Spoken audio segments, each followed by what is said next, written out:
Katanya Soekarno, berketuhanan itu bertuhan secara kebudayaan. Ini kalimatnya khas. Bukan saja bangsa Indonesia bertuhan, tetapi masing-masing orang Indonesia hendaknya bertuhan Tuhannya sendiri. Yang Kristen menyembah Tuhan menurut petunjuk Isa Al-Masih. Yang Islam bertuhan menurut petunjuk Nabi Muhammad. Orang Buddha menjalankan ibadahnya menurut kitab-kitab yang ada padanya. Tetapi marilah kita semua bertuhan. Ya memang syaratnya harus punya Tuhan dulu, baru bisa berketuhanan. Kalau enggak punya Tuhan, enggak bisa berketuhanan. Gitu. Enggak punya pacar, enggak bisa pacaran. Gitu loh. Loh ya kan, enggak punya teman, enggak bisa berteman, kan gitu. Enggak punya guru, enggak bisa berguru. Untuk bisa berketuhanan kita harus punya Tuhan. Hendaklah negara Indonesia ialah negara yang tiap-tiap orangnya dapat menyembah Tuhannya dengan cara yang leluasa. Segenap rakyat hendaknya bertuhan secara kebudayaan, yakni dengan tiada egoisme agama. Jadi beragama jangan egois. Ya kamu yakin agamamu paling benar ya. Tapi tidak berarti menjatuhkan, meremehkan, menafikan yang lain. Biarlah semua orang bertuhan sesuai keyakinannya masing-masing. Marilah kita amalkan jalannya agama, baik Islam maupun Kristen, dengan cara yang berkeadaban. Karena kita manusia, maka kita harus beradab. Ya meskipun tidak harus masuk ke fakultas adab. Ya. Jadi berkeadaban, jadi manusia yang beradab. Parameter utamanya kita beragama secara beradab apa? Hormat menghormati satu sama lain. Bukan caci mencaci, caci maki, sindir menyindir, jatuh menjatuhkan. Hargailah. Bahwa kamu tidak setuju sama agama lain, ya mesti. Wong kamu memilih agamamu berarti kamu gak cocok sama agama yang berbeda, yang lain. Itu otomatis. Kalau kamu nganggap semuanya benar, ya tidak mungkin. Kamu pilih satu yang kamu yakin benar, karena kamu yakin yang lain salah. Cuma kamu tidak usah teriak-teriak jeleknya agama yang lain. Nggak usah bikin spanduk besar untuk ngomong bahwa agama ini palsu. Ya tidak, jangan begitu. Cukup diam-diam di kalanganmu sendiri. Sudah ya, kita yakin milik kita benar. Karena bagi kita yang sana itu palsu. Ya semuanya juga begitu. Hormat menghormati itu di situ, bukan berarti terus semua agama sama, enggak. Yakini agamamu benar tapi hargai keyakinannya orang lain. Ya kamu tahu pacarnya temanmu itu jelek tapi enggak usah deklarasi, "Hei pacarku, pacarnya temanku jelek, masih cakep pacarku loh." Iyalah. Ning ya enggak usah teriak-teriak. Itu menghormati namanya. Kita kan sering enggak peka dengan yang gini-gini. Cirinya gampang. Ikuti golden rule kalau dalam etika. Golden rule itu kalau nggak mau disakiti, jangan menyakiti orang. Kalau agamamu dibegituin kamu marah, jangan membegituin agamanya orang lain. Jadi cirinya semudah itu. Jadi hargai agama yang lain, kepercayaan orang lain, tapi nggak usah ninggal kepercayaanmu, kebenaranmu.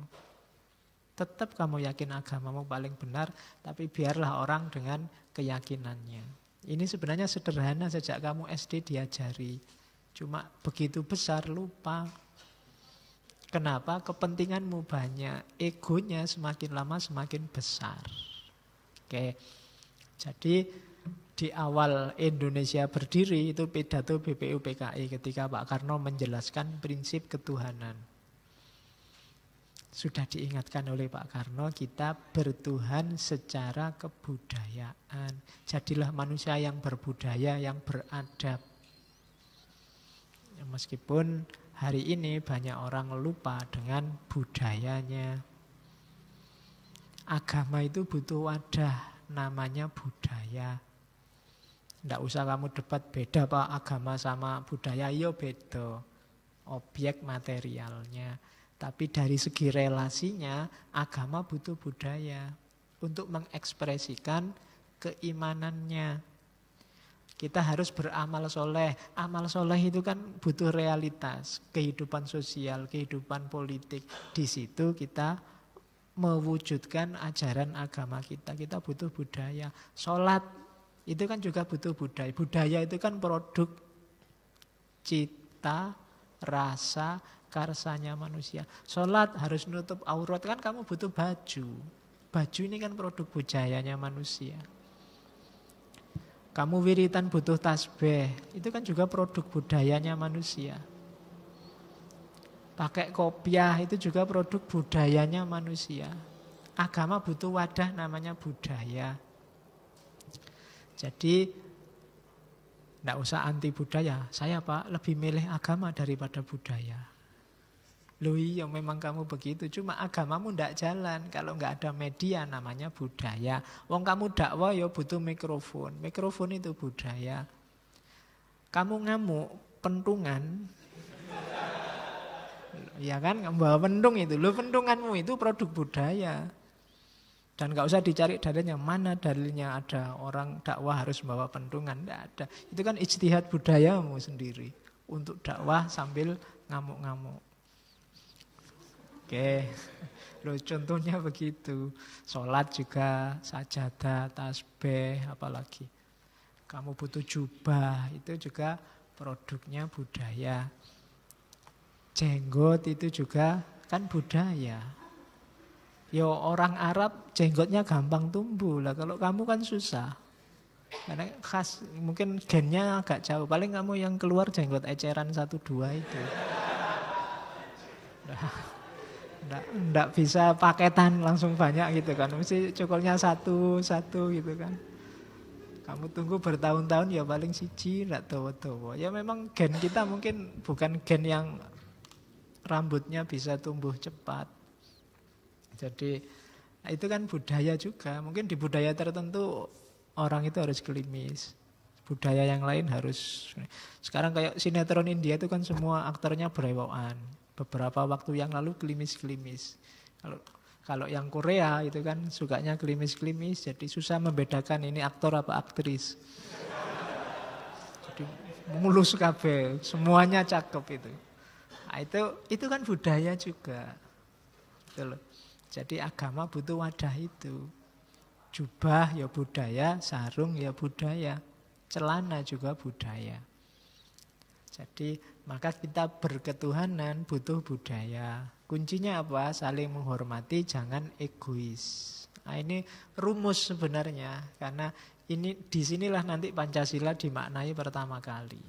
Jadi ketika kita melupakan ini, kita melupakan yang namanya identitas kebangsaan. Kayak gini loh orang Indonesia kalau beragama. Kan maunya Bung Karno begitu. Cuma hari ini kita sering lupa. Terus, ini yang khas. Bung Karno saya bilang tadi dia mateng menjelajah juga. Ada yang sempat tanya ke Bung Karno. Wahai Bung Karno orang pinter, yang intelek, yang profesor, punya 16 gelar doktor dari berbagai penjuru dunia, lah kok percaya sama Tuhan? Apa buktinya Tuhan? Ada. Oh itu ngalang-ngalai ngaji kita yang dulu tentang pembuktian Tuhan. Bung Karno ditanya. Tapi jawabannya Bung Karno simpel. Tidak sembulet Immanuel Kant dan kawan-kawan. Bisa kamu pakai. Katanya Bung Karno, iya. Jika saya harus membuktikan pada saudara bahwa Tuhan itu ada, saya tidak bisa. Tetapi bisa membuktikan pada diriku sendiri, kepadaku sendiri bahwa Tuhan ada, bahwa saya sering bercakap-cakap dengan Tuhan. Saya sering meminta kepada zat itu. Itu pun belum merupakan bukti Tuhan itu ada bagimu, karena yang ngalami kan aku. Bahwa saya sering minta pada zat itu dan zat itu memberikan padaku apa yang ku minta. Nah, itulah bagiku satu bukti yang nyata bahwa Tuhan itu ada. Itu kan jawabannya simpel. Tidak bisa saya membuktikan Tuhan, tapi saya mengalami Tuhan dalam hidupku. Dan bagiku itu bukti yang tidak terbantahkan. Aku sering ngobrol, aku sering minta-minta pada dia. Mungkin sampai di level ini kan, alah itu kan mungkin halusinasi, ngobrol ya mungkin pelampiasan aja. Tapi katanya bukan, itu mungkin belum bukti. Tapi aku minta itu dikasih. Ya kan? Aku minta dikasih. Bukankah ini bukti yang sangat kuat? Aku minta Indonesia merdeka dikasih. Itu kan luar biasa. Membayangkan Indonesia bisa deklarasi merdeka sendiri, tidak dikasih oleh penjajah, itu kan memang satu-satunya jalan dengan doa. Melihat situasi saat itu. Tapi dikasih oleh Allah. Itu loh. Bahkan mungkin 1-2 kali bisa saja Pak Karno minta menikah dengan siapa, itu mungkin bisa kan. Waduh, pengen menikah itu semoga diizinkan oleh istri sebelumnya. Dan dikasih oleh Allah. Loh itu kalau bukan Allah yang mengizinkan berat itu. Oh itu kan jawaban jitu. Jadi kalau kamu susah membuktikan Tuhan, ingatlah pengalamanmu bersama Tuhan. Tidak sekedar pengalaman yang sifatnya satu arah dari kita yang menyembah Tuhan. Ternyata Tuhan juga sering intervensi dalam hidup kita. Mengingatkan, menguji, mengabulkan doa. Itu bagi saya jawaban cerdas. Di luar jawaban-jawaban filsafat yang rumit yang dulu kita bahas. Jadi ya saya tahu Tuhan itu ada, kenapa saya ngalami sendiri keberadaannya. Tidak cuma aku yang menyapa dia, dia juga sering menyapaku. Dalam banyak momen kehidupanku. Banyak hal yang mustahil terjadi. Mungkin sebaliknya, banyak hal yang kamu anggap pasti terjadi, ternyata tidak terjadi. Dan itu bolak-balik begitu, berarti tidak kebetulan. Berarti pasti Tuhan itu ada. Jadi buktikan Tuhan dalam dirimu sendiri. Kalau ada orang tanya, apa iya Tuhan itu ada? Iya, buktinya mana? Saya ngalami sendiri. Bagaimana bermainnya Tuhan dalam hidupku. Ya mungkin kamu tinggal nyari contoh momen hidupmu yang di situ Tuhan sangat terlibat. Kenapa kok tiba-tiba kamu kuliah di sana dengan jurusan itu, padahal waktu kecil cita-citamu jadi pilot, jadi dokter, jadi dadak kuliahnya kok di UIN. Fakultasnya Usuluddin. Ya, gimana bisa jadi dokter, jadi pilot? Ya kan? Gimana bisa jadi penerbang? Kalau terbangan bisa. Oh itu kan pasti Allah ikut intervensi di situ, ikut ngatur skenario hidupmu. Ternyata kamu atur kayak gimana pun Allah lebih mengatur. Oke. Karena ada ayat itu wa makaru wa makarullah wallahu khairul makirin. Jadi ada dasarnya bahwa sang maha makar itu Allah. Hati-hati kalau pemerintah mendengar nanti Allah dicari. Ya kan? Sekarang kan banyak sedang nyari yang mau makar itu. Padahal Al-Quran sudah jelas ngomongnya bahwa Allah itu yang maha makar. Nanti yang makar mau dicari sama polisi nanti. Oke, terus. Nah, ini kalimat lagi yang saya bagus. Sekarang aku memahami Tuhan bukanlah suatu pribadi. Aku menyadari Tuhan tidak terhingga, meliputi seluruh alam, maha kuasa, maha ada. Tidak hanya di sini dan di sana, tetapi di mana-mana. Dia hanya satu Tuhan, ada di atas puncak gunung, di angkasa, di balik awan, di atas bintang-bintang yang kulihat setiap malam. Dia tidak bisa dibagi. Ketika kenyataan ini muncul dalam diriku, aku sadar bahwa tidak perlu takut lagi. Karena Tuhan tidak lebih jauh dari kesadaranku. Ini tidak gampang orang nyampe makom ini. Kalau dalam sufi, kesadaran bahwa Tuhan itu bukan sosok khusus, ada personnya di luar alam semesta ini. Itu gagasan, kalau versinya Soekarno berarti gagasan orang yang belum matang agamanya. Dianggapnya Tuhan ada di atas sana jauh, sekarang dari atas lihat ke bawah. Ada sosoknya yang berbeda di alam semesta. Tidak begitu katanya Soekarno. Sekarang aku sadar bahwa Tuhan itu tidak terhingga. Dia ada di mana-mana. Kalau bahasanya Quran, wallahu bikulli syai'im muhit. Muhit itu kan meliputi. Meliputi itu kan berarti kemanapun adanya alam semesta, di sudut manapun dia ada. Jadi dia bukan sosok ini alam, ini Tuhan, tapi dia muhit. Meliputi alam semesta. Yang logika ini diterjemahkan dengan sangat detail, jelimet oleh para sufi, Ibnu Arabi dan kawan-kawan. Jadi Allah itu meliputi segala sesuatu, ada di mana-mana. Dan ini tidak pengetahuan saja ternyata bagi Soekarno, tapi juga kesadaran. Saya sering bilang ada jarak antara pengetahuan dan kesadaran. Kalau sekedar pengetahuan tentang yang baik, kalian mungkin referensinya sudah lengkap. Tapi kesadaran untuk berbuat baik, itu mungkin banyak yang belum hidup. Nah, Soekarno itu makanya dia bilang, terus kenyataan ini membuat aku sadar. Itu berarti pahamnya bahwa alam semesta ini diliputi oleh Tuhan, itu membuat dia dalam hidupnya apa? Tidak takut lagi. Jadi bagi dia tidak ada yang sudah bikin kita takut. Wong di mana-mana ada Tuhan. Apapun yang kita lakukan Tuhan tahu, dan apapun yang tidak terduga Tuhan bisa mengubah. Apapun yang menurut kita tidak mungkin, Tuhan bisa membuatnya mungkin. Itu bikin orang tenang dan tidak takut. Itulah mengapa dalam bahasa Al-Quran, cirinya wali adalah la khaufun alaihim walahum yahzanun. Tidak takut, tidak sumpek, tidak sedih. Orangnya jadi berani hidup. Ya meskipun tidak usah kamu deklarasi di luar bahwa Soekarno adalah wali. Ya, nanti rame lagi, nambah masalah. Jadi tidak usah lah. Sekarang kita sudah terlalu banyak masalah. Jadi yang penting kalau kamu ingin ikut gayanya Pak Karno, pengetahuanmu itu punya dampak pada kesadaranmu. Dan kesadaranmu ada pengaruhnya dalam hidupmu. Jadi temukan Tuhan dalam dirimu. Nah, selanjutnya dia bilang, aku hanya perlu masuk ke relung hatiku untuk menemuinya.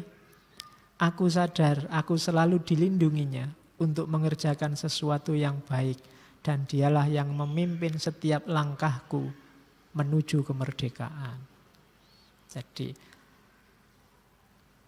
caranya karena Tuhan itu ada di mana-mana, ya kita tidak perlu capek-capek keluar dari diri kita.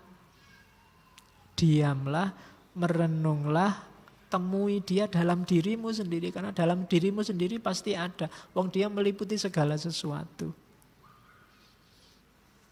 Temui dalam dirimu, kemudian sadari perannya dalam dirimu. Itu kan yang dulu Hamzah Fansuri mengejar-ngejar Tuhan sampai ke Mekah, ke Barus, kemana-mana. Ketemunya dalam dirinya. Karena memang bukan kok di Mekah tidak ada Tuhan, di Barus tidak ada Tuhan. Itu Hamzah Fansuri ingin, kok aku capek-capek kemana-mana. Wong itu sebenarnya cuma tinggal aku sadari bahwa Tuhan ada di mana-mana. Dalam diriku pun akan ketemu Tuhan. Tidak harus jauh-jauh ke sana. Ya meskipun kamu boleh naik haji, bahkan wajib. Tapi ada kalanya orang naik haji pun tidak ketemu Tuhan di sana. Ketika apa? Kesadarannya tidak ikut. Ketika haji fokusnya tidak Allah lagi. Mungkin haji fokusnya gelar hajinya. Oh, lumayan setelah ini ada gelar H di depan nama. Itu kan banyak yang begitu. Gengsi gelarnya. Padahal kamu kuliah nyari gelar S2, S3 bisa puluhan tahun, S1 tidak lulus-lulus. Itu cuma 40 hari sudah dapat gelar. Di depan namamu H. Haji. Oke, terus jadi temukan Tuhan dalam dirimu. versinya Soekarno. Kalau didalami jadinya sangat filosofis. Bayanganmu dulu kan Soekarno itu ya tukang orasi teriak-teriak gitu kan. Enggak, dia gagasan-gagasannya luar biasa. Enggak akan jadi orang sebesar itu kalau hanya pinternya retorika. Terus, ini yang khas. Saya enggak tahu, bagi orang Jawa banyak sekali versi-versi kisah mitos tentang Soekarno yang dihubungkan dengan mistik. Ada cerita, memang awalnya Pak Karno itu sangat takut sama yang hal-hal berbau mistik. Dia agak suka mistik, suka takhayul. Tapi ada satu pengalaman yang bikin Pak Karno kemudian putus asa sama mistik, kecewa sama mistik. Jadi satu ketika ada orang yang kagum sama Soekarno, datang sama Pak Karno bawa cincin. Cincin ini dibilang kata orangnya ini cincin ini bertuah. Barang siapa membawa cincin ini, dia akan selamat terus dan beruntung terus. Cincinnya sama Pak Karno dipakai kemana-mana. Begitu pakai cincin itu, tidak lama kemudian Pak Karno malah ditangkap, diasingkan ke Flores. Itu terus, Pak Karno berarti tidak benar ini cincin. Terus dia membodoh-bodohkan dirinya sendiri lah. Aku percaya sama yang gitu-gitu. Pak Karno awalnya takut. Misalnya akan ada sama pamali-pamali. Nggak boleh makan di piring yang pecah misalnya. Nggak boleh makan.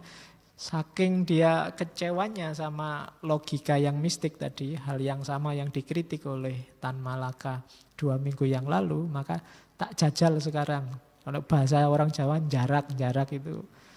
Ayo wis ini. Jajal di mana salahnya, di mana.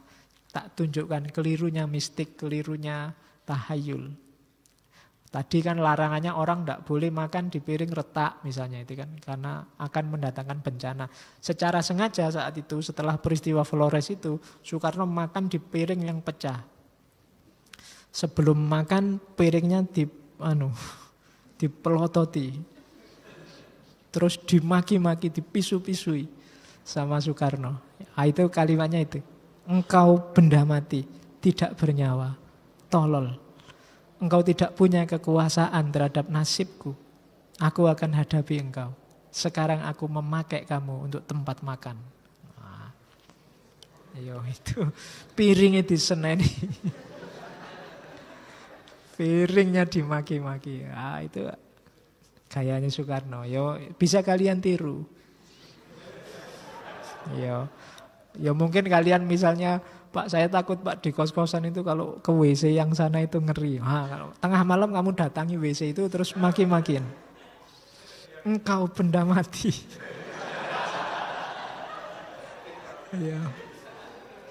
Tidak bernyawa, tolol. Kamu tidak punya kuasa apa-apa. Nanti kalau keluar beneran lari ya.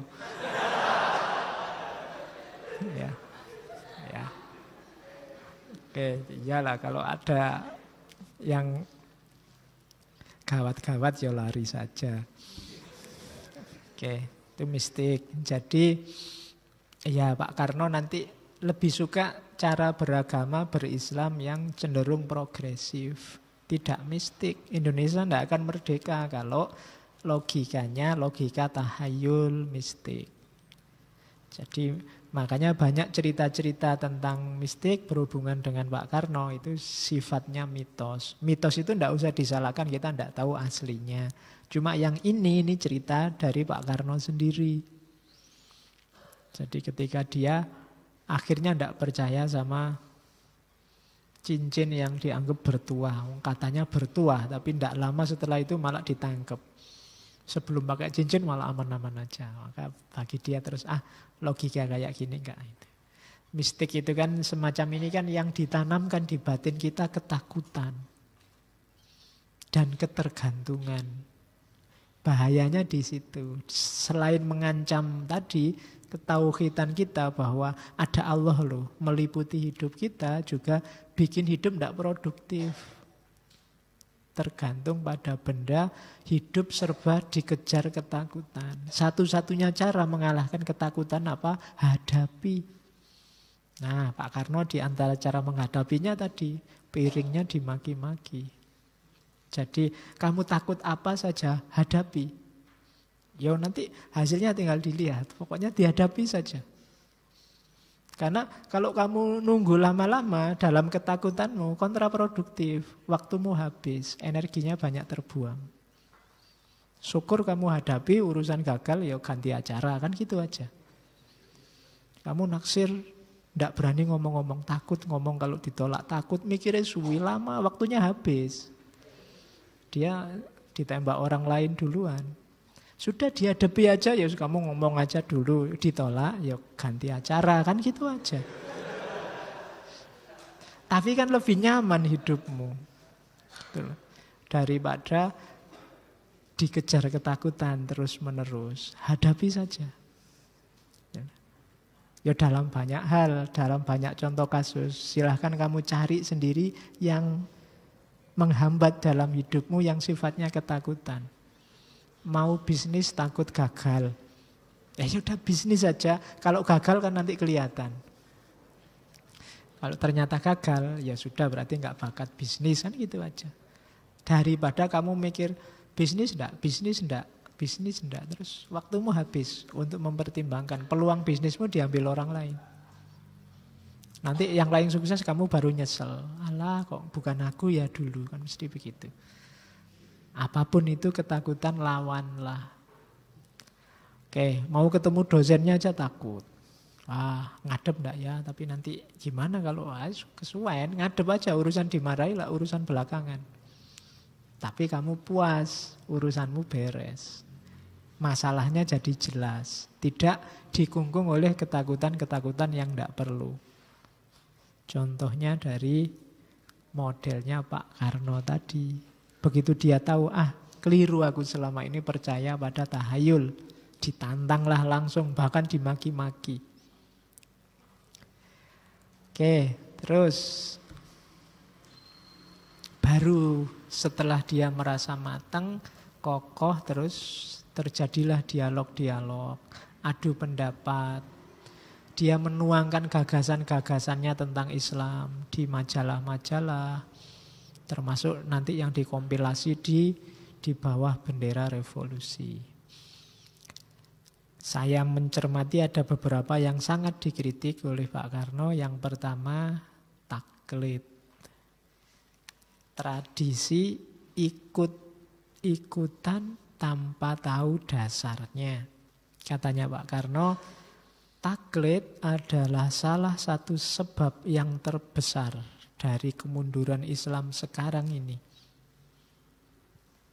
Semenjak ada aturan taklid, disitulah kemunduran Islam cepat sekali. Ya tak heran. Kenapa? Karena di mana jenius dirantai, di mana akal pikiran diterungku, disitulah datang kematian. Begitu orang tidak boleh mikir, begitu orang tidak bebas punya pendapat, selamat datang kematian.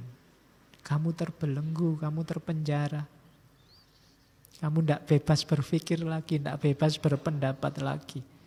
Kamu terpesona oleh tokoh, mendewa-dewakan orang yang kamu kagumi. Selesai. Kamu hidup tapi kayak mati. Bukan berarti kamu nggak boleh mempertimbangkan, mengkaji pikirannya orang lain. Boleh, bahkan wajib, itu namanya cari ilmu. Tapi berpendapatlah sendiri, ambil keputusan sendiri. Untuk hidupmu, jangan taklid.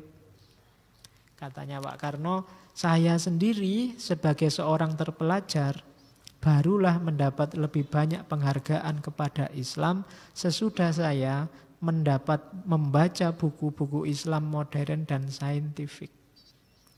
Apa sebab umumnya kaum terpelajar Indonesia tak senang Islam?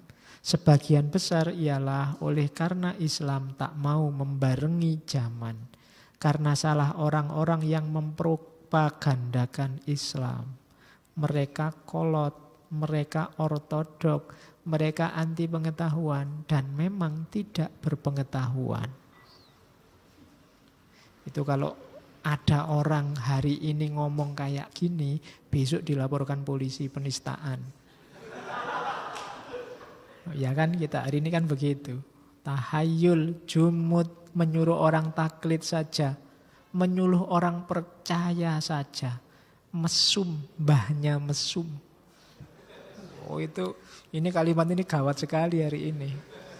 Kalau kamu ngomong umat Islam hari ini mesum dan mbahnya mesum, oh itu bisa penistaan besar-besaran itu.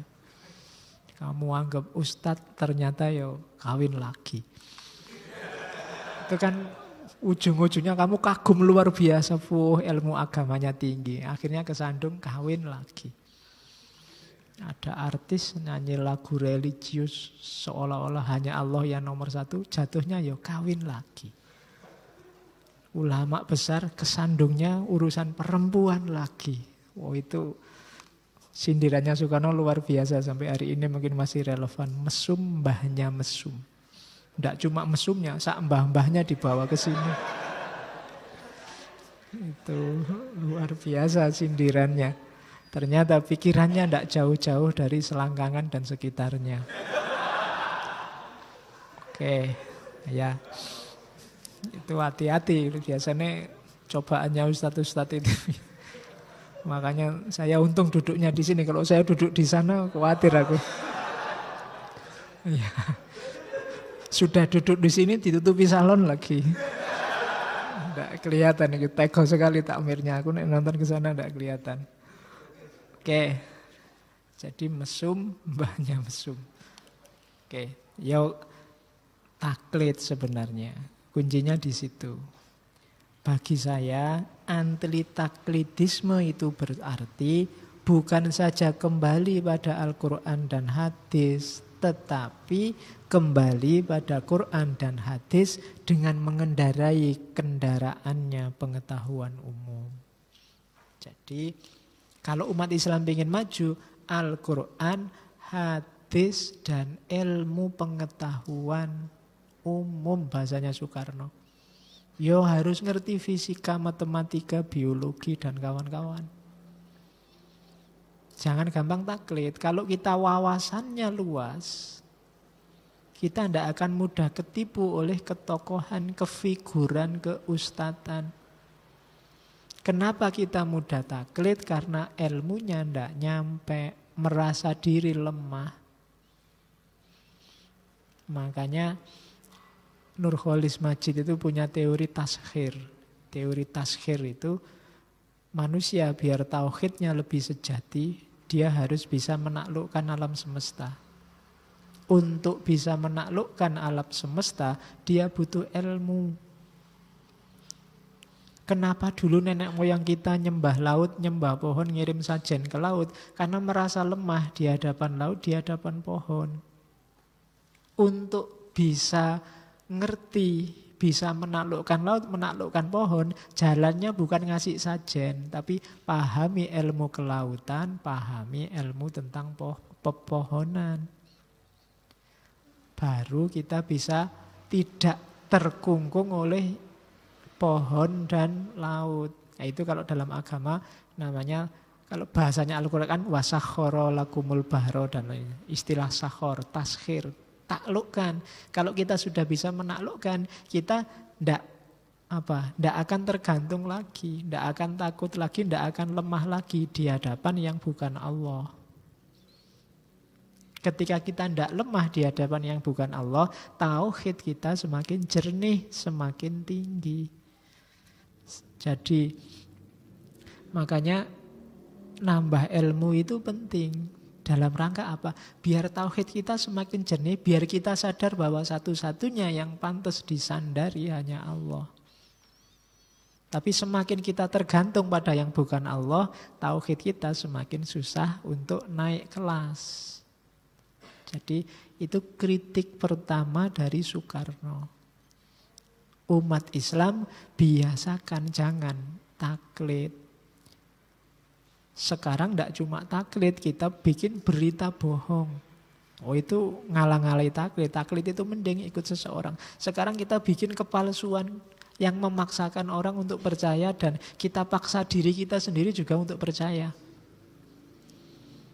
Coba kamu cek, orang-orang yang bikin berita palsu, bikin hoax itu, Mereka kan juga tidak cuma maksa orang untuk percaya, tapi memaksa dirinya sendiri untuk percaya. Padahal itu awalnya kebohongan. Itu bahaya luar biasa bagi kebertuhanan kita. Jadi, wong dia sendiri yang bohong, tapi dia paksa dirinya sendiri untuk percaya dan memaksa orang lain untuk percaya. Itu bagi saya defisit luar biasa bagi keberagamaan kita. Terus, penyakit pertama, maka jangan taklid. Kita itu egaliter kok, katanya Soekarno. Tersesatlah orang yang mengira bahwa Islam mengenal suatu aristokrasi Islam. Tiada satu agama yang menghendaki kesamarataan lebih daripada Islam.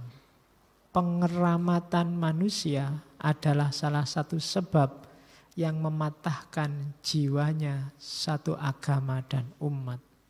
Oleh karena pengeramatan manusia melanggar tauhid.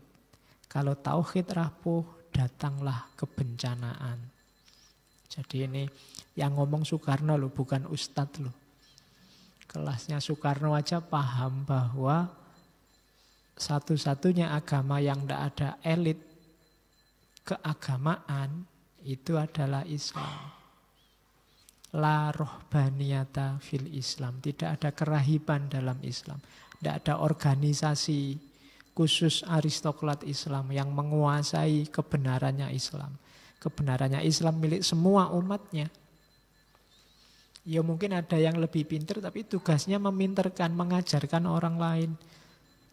Nambah wawasannya orang lain, biar orang lain jadi pintar juga, kemudian pilihannya jadi benar.